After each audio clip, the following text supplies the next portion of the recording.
Peace, family. Welcome to another episode of Read and Roll Up. We have our reads, and yes, we do have our roll up.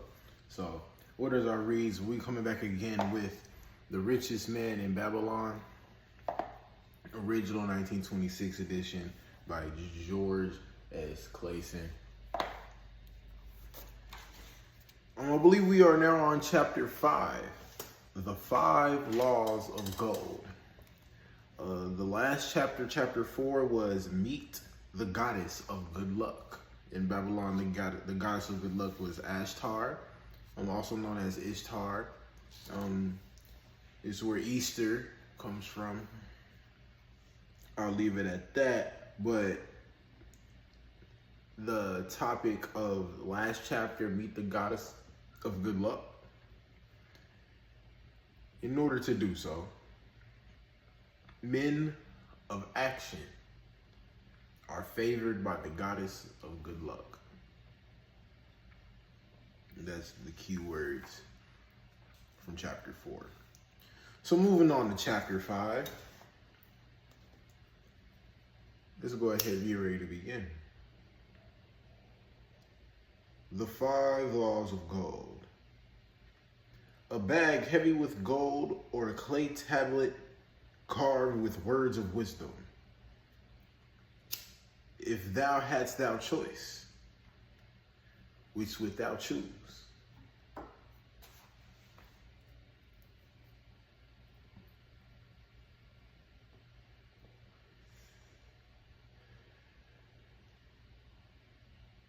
By the flickering light from the fire of desert shrubs, the suntanned faces of the listeners gleamed with interest.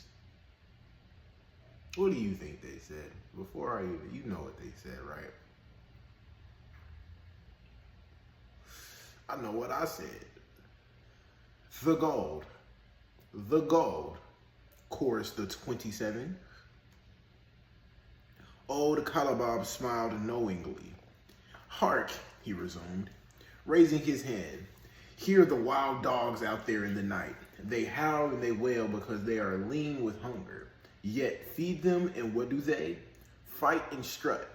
Then fight and strut some more, giving no thought to the morrow they will surely come. Just so it is with the sons of men. Give them a choice of gold and wisdom. What do?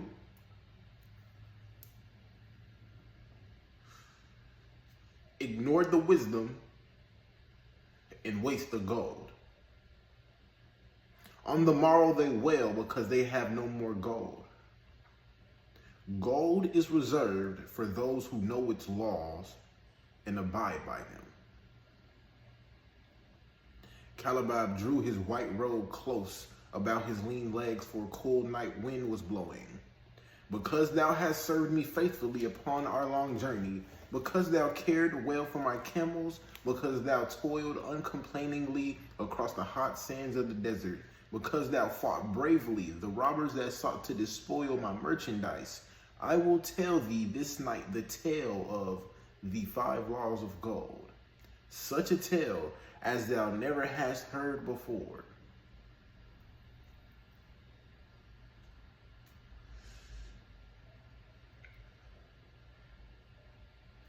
Hark ye with deep attention to the words I speak, for if you grasp their meaning and heed them, in the days that come thou shalt have much gold.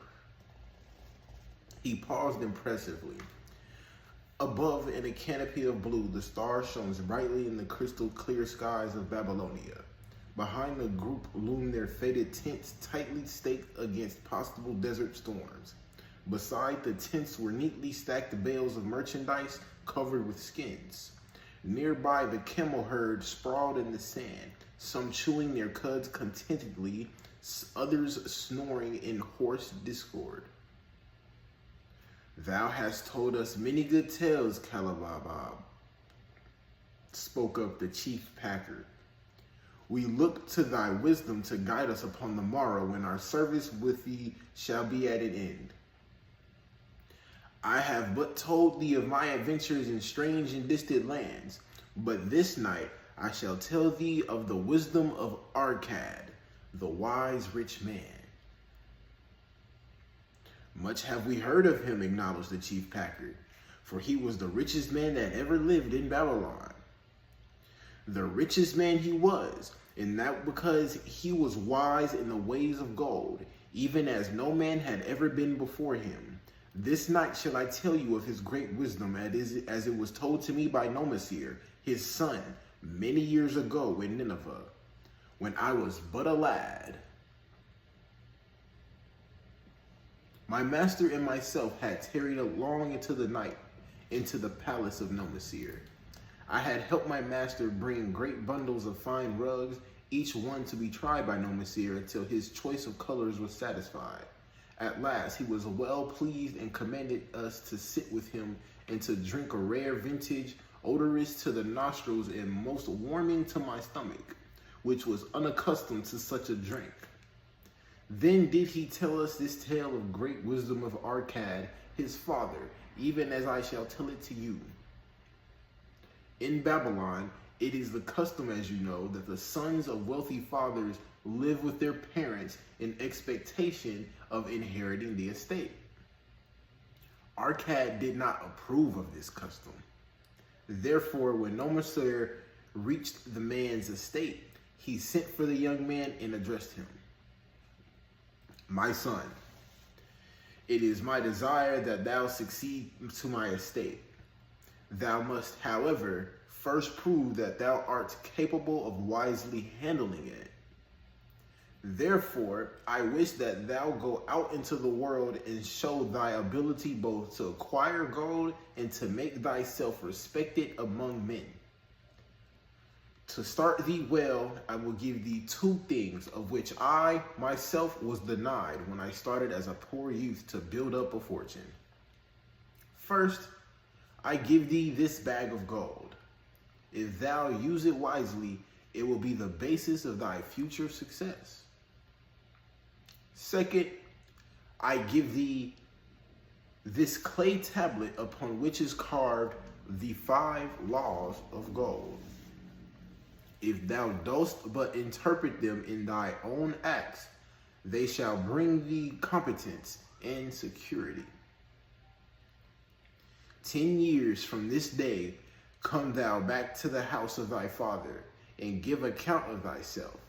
If thou prove worthy, I will then make thee the heir to my estate.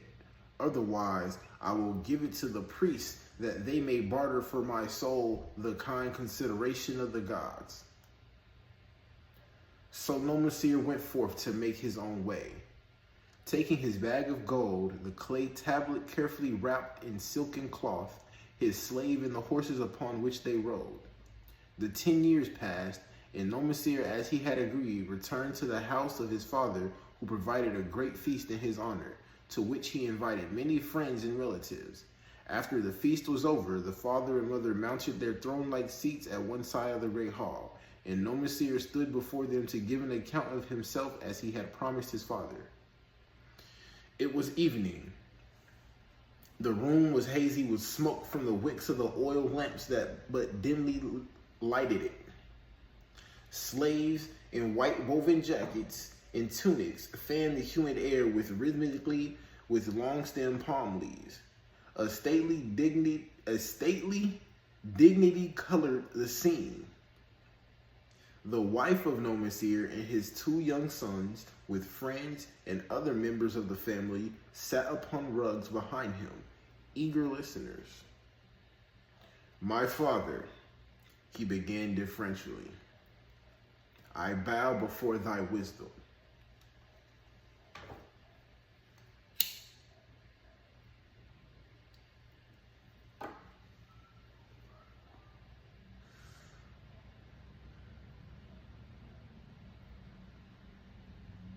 10 years ago, when I stood at the gates of manhood, thou bade me go forth and became a man. Thou bade me go forth and become a man among men, instead of remaining a vassal to thy fortune. Thou gave me liberally of thy gold. Thou gave me liberally of thy wisdom. Of the gold, alas, I must admit of it a disastrous handling. It fled. Indeed, from my inexperienced hands, even as a wild hare flees at the first opportunity from the youth who captures it. The father smiled indulgently. Continue, my son. Thy tale interests me in all its details. I decided to go to Nineveh, as it was a growing city, believing that I might find there opportunities. I joined a caravan and among its members made numerous friends. 2 well-spoken men who had a most beautiful white horse as fleet as the wind were among these. As we journeyed, they told me in confidence that in Nineveh was a wealthy man who owned a horse so swift that it had never been beaten.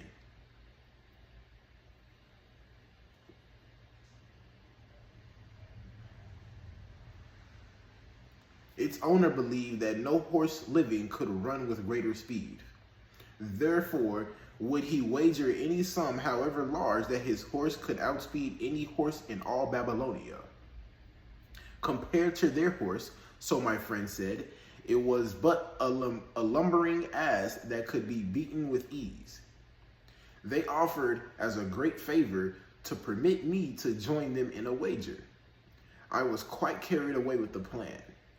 Our horse was badly beaten and I lost much of my gold. The father laughed. Later, I discovered that this was a deceitful plan of these men, and they constantly journeyed with caravans seeking victims. You see, the man in Nineveh was their partner and shared with them the bets he won. This shrewd deceit taught me my first lesson in looking out for myself. I was soon to learn another, equally bitter. In the caravan was another young man with whom I became quite friendly. He was the son of wealthy parents and, like myself, journeying to Nineveh to find a suitable location.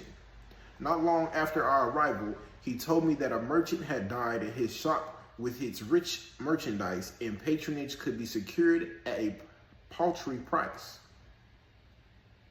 saying that we would be equal partners, but first he must return to Babylon to secure his gold. He prevailed upon me to purchase the stock with my gold, agreeing that his would be used later to carry on our venture. He long delayed the trip to Babylon, proving in the meantime to be an unwise buyer and a foolish spender. I finally put him out, but not before the business had deteriorated to where we had only unsellable goods and no gold to buy other goods. I sacrificed what was left to an Israelite for a pitiful sum. Soon there followed, I tell you, my father, bitter days. I sought employment and found it not, for I was without trade or training that would enable me to earn. I sold my horses, I sold my slave. I sold my extra robes that I might have food and a place to sleep. But each day grim want crouched closer. But in those bitter days I remember thy confidence in me, my father. Thou hadst sent me forth to become a man, and this I was determined to accomplish. The mother buried her face and wept softly. And the mama crying as he's saying all of this shit, basically. Yeah. At this time, I bethought me of the table thou had given to me upon, I bethought me of the tablet. That's a typo. It says table, but it's tablet. I bethought me of the tablet thou had given to me, upon which thou had carved the 5 laws of gold. Thereupon I read most carefully thy words of wisdom, and realized that had I but sought wisdom first, my gold would not have been lost to me.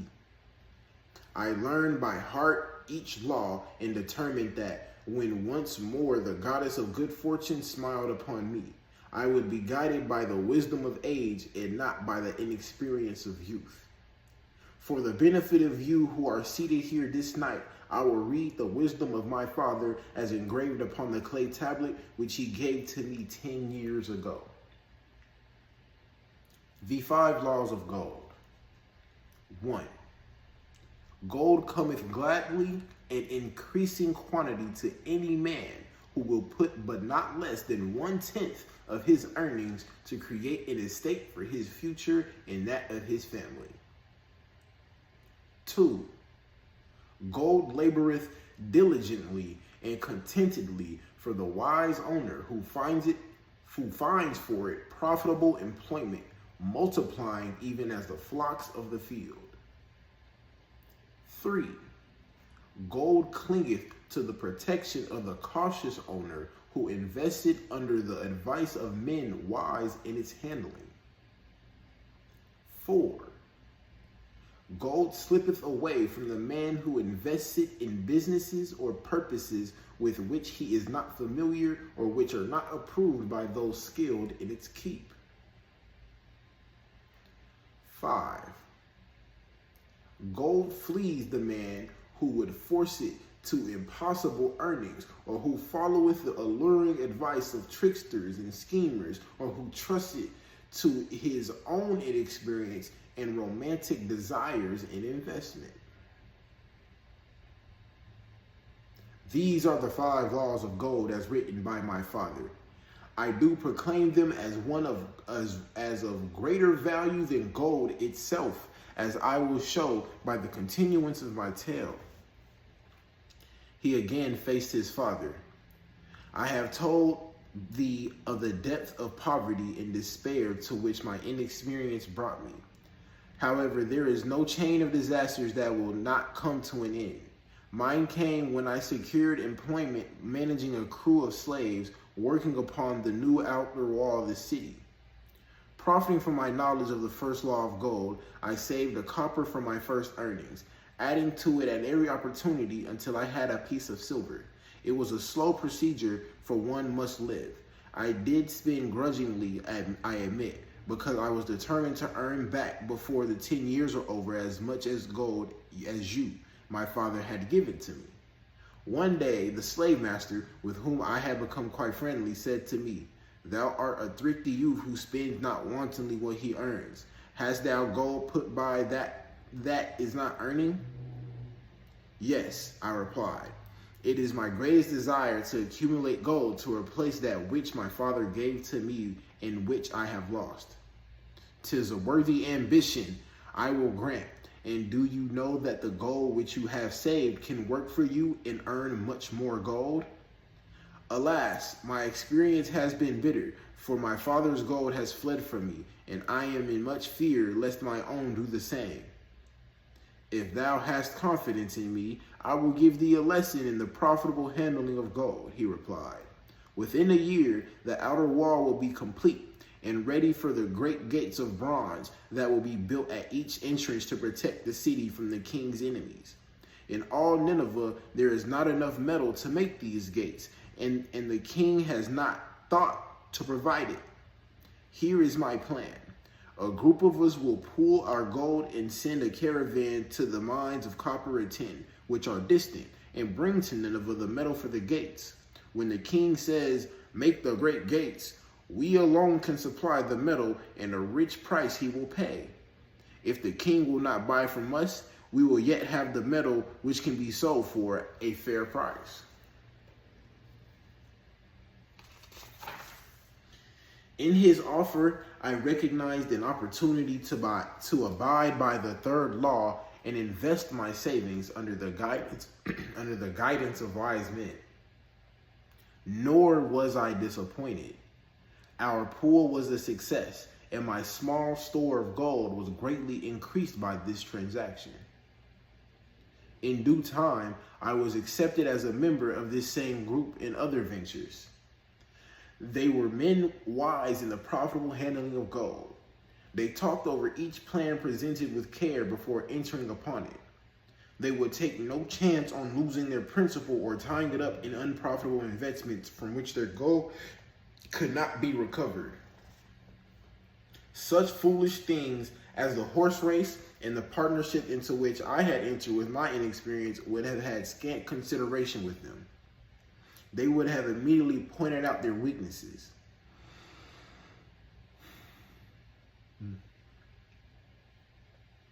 Through my association with these men, I learned to safely invest gold to bring profitable returns. As the years went on, my treasure increased more and more rapidly. I not only made back as much as I lost, but much more. Through my fortunes, my trials, and my success, I have tested time and again the wisdom of the 5 laws of gold, my Father, and have proven them true in every test. To him who is without knowledge of the 5 laws, gold comes not often and goeth away quickly. But to him who abide by the 5 laws, gold comes and works as his dutiful slave. Nomasir ceased speaking and motioned to a slave in the back of the room. The slave brought forward, one at a time, 3 heavy leather bags. One of these Nomasir took and placed upon the floor before his father, addressing him again.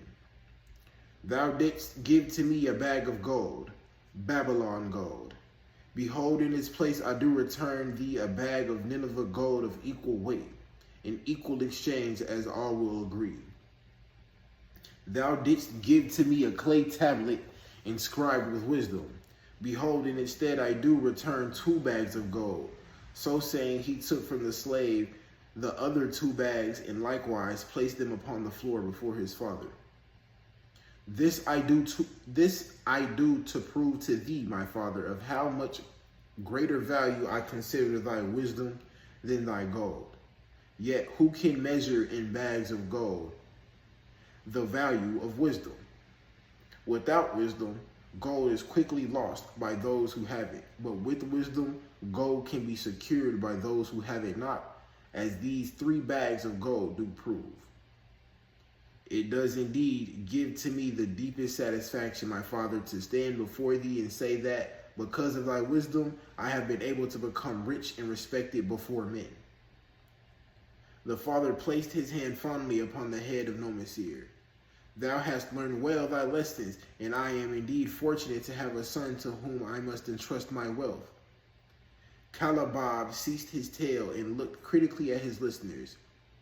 What means this to thee, this tale of Nomasir? He continued. Who amongst thee can go to thy father or to the father of thy wife and give an account of wise handling of his earnings? What would these venerable men think were you to say?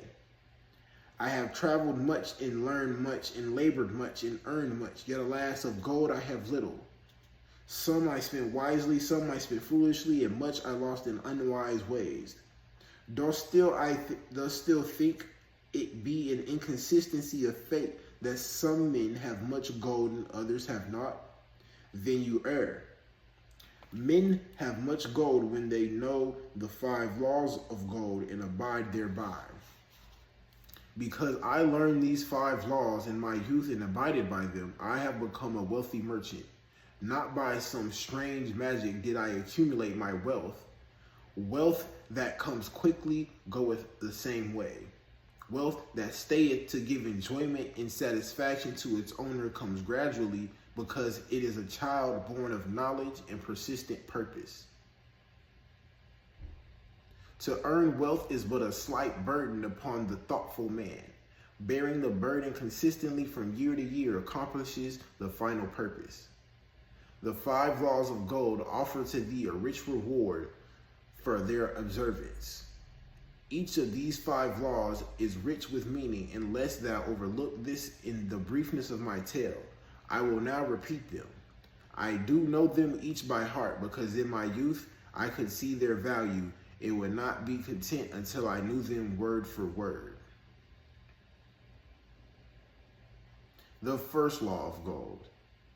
Gold cometh gladly in increasing quantity to any man who will put but not less than 1/10 of his earnings to create an estate for his future and that of his family. Any man who will put by 1/10 of his earnings consistently and invest it wisely will surely create a valuable estate that will provide an income for him in the future and further guarantee safety for his family in case the gods call him to the world of darkness. This law always saith that gold cometh gladly to such a man. I can truly certify this in my own life. The more gold I accumulate, the more readily it comes to me in increased quantities. The gold which I save earns more, even as yours will, and in its earnings earn more. And this is the working out of the first law.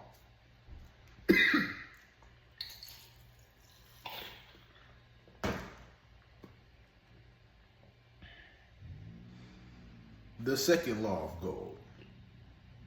Gold laboreth diligently and contentedly for the wise owner who finds for it profitable employment, multiplying even as the flocks of the field. Gold indeed is a willing worker. It is ever eager to multiply when opportunity presents itself. To every man who hath a store of gold set by, opportunity comes for its most profitable use. As the years pass, it multiplies itself in surprising fashion. The third law of gold. Gold clingeth to the protection of the cautious owner who invested under the advice of men wise in its handling. Gold indeed clingeth to the cautious owner, even as it flees the careless owner. The man who seeks the advice of men wise in handling gold soon learneth not to jeopardize his treasure, but to preserve in safety and to enjoy in contentment its consistent increase. The fourth law of gold. Gold slippeth away from the man who invested in businesses or purposes with which he is not familiar or which are not approved by those skilled in its keep. To the man who hath gold, yet is not skilled in its handling, many uses for it appear most profitable. Too often these are fraught with danger of loss, and if properly analyzed by wise men, show small possibility of profit. Therefore, the inexperienced owner of gold, who trusts to his own judgment in investing in businesses or purposes with which he is not familiar, too often finds his judgment imperfect and pays with his treasure for his inexperience. Wise indeed is he who invested his treasures under the advice of men skilled in the ways of gold. The fifth law of gold. Gold flees the man who would force it to impossible earnings, or who followeth the alluring advice of tricksters and schemers, or who trusts it to his own inexperience and romantic desires in investment. Fanciful propositions that thrill like adventure tales always come to the new owner of gold. These appear to endow his treasure with magic powers that will enable it to make impossible earnings. Yet heed ye the wise men, for verily they know the risks that lurk behind every plan to make great wealth suddenly. Forget not the rich men of Nineveh, who would take no chance of losing their principal or tying it up in unprofitable investments. This ends my tale of the 5 laws of gold. In telling it to thee, I have told thee secrets of my own success. Yet they are not secrets, but truths which every man must first learn and then follow, who wishes to step out of the multitude that, like you wild dogs, must worry each day for food to eat. Wow, dogs. Tomorrow we enter Babylon. Look, see the fire that burns eternal above the temple of Bel. We are already in sight of the golden city. Tomorrow each of these shall have gold, the gold thou hast so well earned by thy faithful services. 10 years from this night, what can you tell me about this gold? If there be men among you who, like Nomasir, will use a portion of their gold to start for themselves an estate and be thenceforth wisely guided by the wisdom of Arkad, 10 years from now, 'tis a safe wager, like the son of Arkad, they will be rich and respected among men. Our wise acts accompany us through life to please us and to help us. Just as surely our unwise acts follow us to plague and torment us. Alas, they cannot be forgotten. In the front rank of the torments they do follow us are the memories of the things we should have done, of the opportunities which came to us and we took not. Rich are the treasures of Babylon, so rich no man can count their value in pieces of gold. Each year, they grow richer and more valuable. Like the treasures of every land, they are a reward. A rich reward awaiting those men of purpose who determine to secure their just share. In the strength of thine own desires is a magic power. Guide this power with thy knowledge of the 5 laws of gold, and thou shalt share the treasures of Babylon.